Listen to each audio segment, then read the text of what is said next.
Welcome to everyone to my YouTube channel. मैं भारत निर्माण coaching की तरफ से श्रुति चौधा आप लोगों के लिए cell division and cell cycle पर एक लेक्चर लेकर आई हूँ। तो चलिए उस लेक्चर पे आते हैं। प्रीवियस जो लेक्चर है हमने आपको प्रीवियस में बताया हुआ था कि cell division and cell cycle, इस पर कितने टाइप का सेल डिवीज़न होता है, एमाइटोसिस, माइटोसिस और मियोसिस, ये क्या होता है और कहाँ होता है। मतलब कि एमाइटोसिस की प्रोसेस, एमाइटोसिस डिवीज़न कहाँ पर देखने को मिलता है, प्रोकैरियोटिक सेल्स में देखने को मिलता है। माइटोटिक डिवीज़न हमें कहाँ देखने को मिलता है, ये हमको सोमेटिक सेल्स में देखने को मिलता है। मियोटिक डिवीज़न हमको जर्म सेल या स्पर्म या ओवम में देखने को मिलता है। फिर इसके बाद हमने आपको कल बताया था, रुडोल्फ विर्चो का व्यू बताया था कि उसने बोला था यूनिसेल्युलर ई सेल्युलर, कि उसने ऊपर कॉन्सेप्ट रखा था कि यूनिसेल्युलर ई सेल जो डॉटर सेल है वो किससे बन के आई हुई है, वो प्रीवियस सेल से भी बन के आई हुई है। फिर नेक्स्ट है,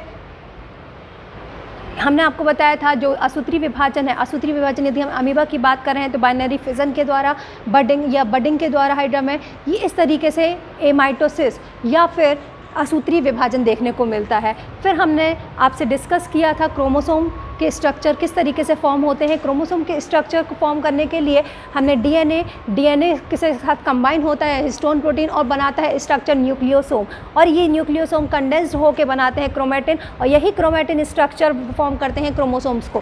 फिर हमने बात की थी आपसे क्रोमोसोम्स के स्ट्रक्चर्स के ऊपर। ये क्रोमोसोम का स्ट्रक्चर क्या होता है, ये क्रोमोसोम के स्ट्रक्चर में जो शॉर्ट आर्म होती है हम उसको पी आर्म बोलते हैं, जो लॉन्ग आर्म होती है हम उसको क्यू आर्म बोलते हैं, और जो एंड होते हैं हम उसको टीलोमियर बोलते हैं, और जो कॉन्स्ट्रिक्शन होता है दोनों पी आर्म और क्यू आर्म के बीच में उसको हम बोलते हैं सेंट्रोमियर, और हाफ क्रोमोसोम्स को हम बोलते हैं क्रोमेटिड। चलिए फिर नेक्स्ट हम आते हैं सेल साइकिल के ऊपर। ये सेल साइकिल में जो G1 फेज़, S फेज़ और G2 फेज़, इनको हम कंबाइनली बोलते हैं इंटरफेज़।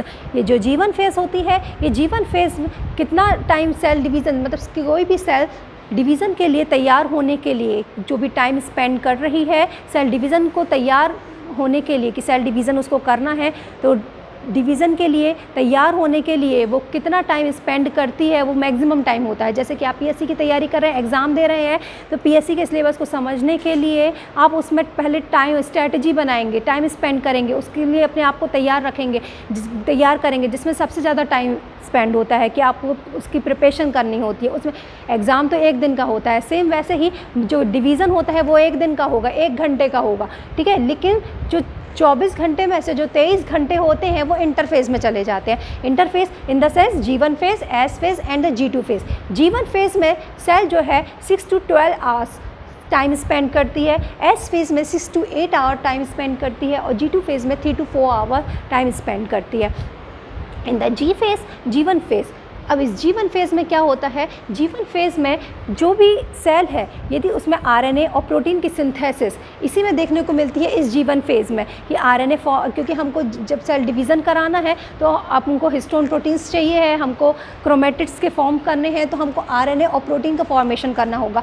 तो उस प्रोटीन का फॉर्मेशन G1 फेज़ में यहाँ पर देखने को मिलता है। फिर S फेज़ का मेन पॉइंट है कि यहाँ पर डीएनए सिंथेसिस या डीएनए का डुप्लीकेशन देखने को मिलता है। जो डीएनए का अमाउंट है वो जस्ट डबल हो जाता है। फिर G2 यहाँ पर, लेकिन हाँ क्रोमोसोम का नंबर डबल नहीं होगा, क्रोमोसोम का नंबर अभी उतना ही रहेगा, लेकिन डीएनए का जो कंटेंट है वो डबल हो जाता है। फिर जो G2 है, ये G2 में यहाँ पर ना डीएनए का सिंथेसिस होगा ना आरएनए का, यहाँ पर आरएनए और प्रोटीन का सिंथेसिस देखने को मिलेगा।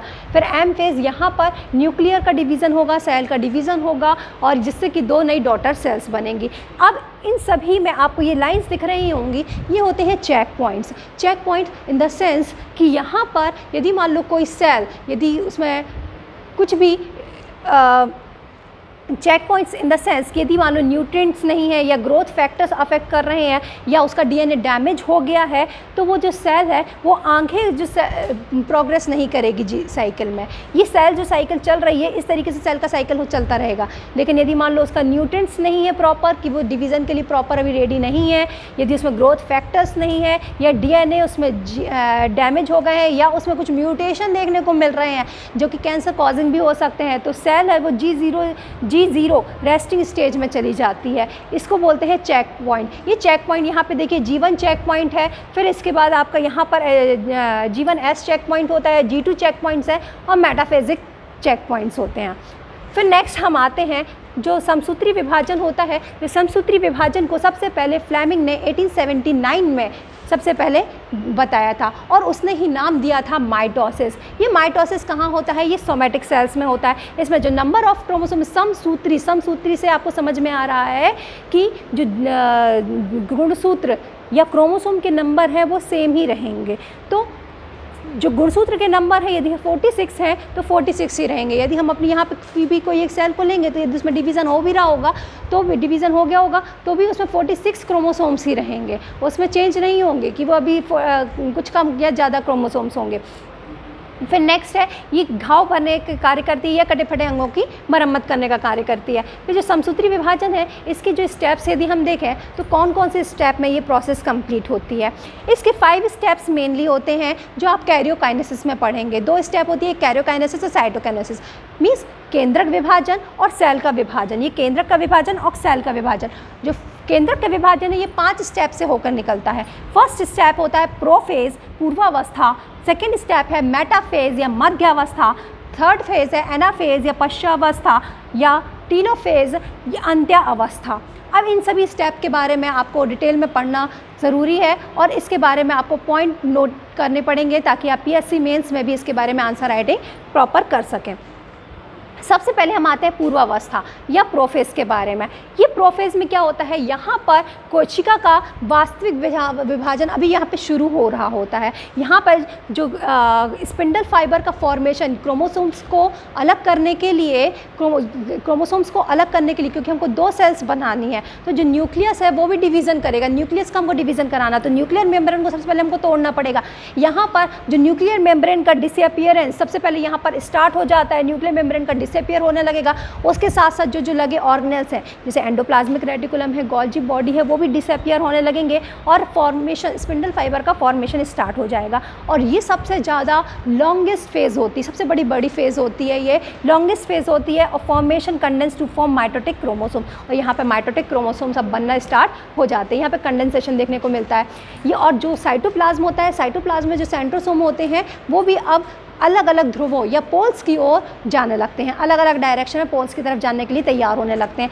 इस ये प्रोफेज के सारे स्टेप्स आपको पता होने चाहिए। ये हिंदी और इंग्लिश दोनों बायलिंगुअल में आपको प्रोवाइड किए जा रहे हैं। फिर नेक्स्ट स्टेप में हम आते हैं मेटाफेज। अब ये मेटाफेज में क्या होता है, मेटा मीन्स मिड में से आपको रिलेट कर रहा होगा, मेटाफेजिक प्लेट। यहाँ पर जो क्रोमोसोम्स होते हैं ये मेटाफेजिक प्लेट या बीच में अलाइन हो जाते हैं। इस मेटाफेजिक प्लेट में जब ये अलाइन हो जाते हैं और यहाँ पर काइनेटोकोर जैसे स्ट्रक्चर जो कि सेंट्रोमियर के दोनों साइड एक काइनेटोकोर स्ट्रक्चर्स होता है जिसमें से स्पिंडल फाइबर उसको होल्ड करके रखते हैं।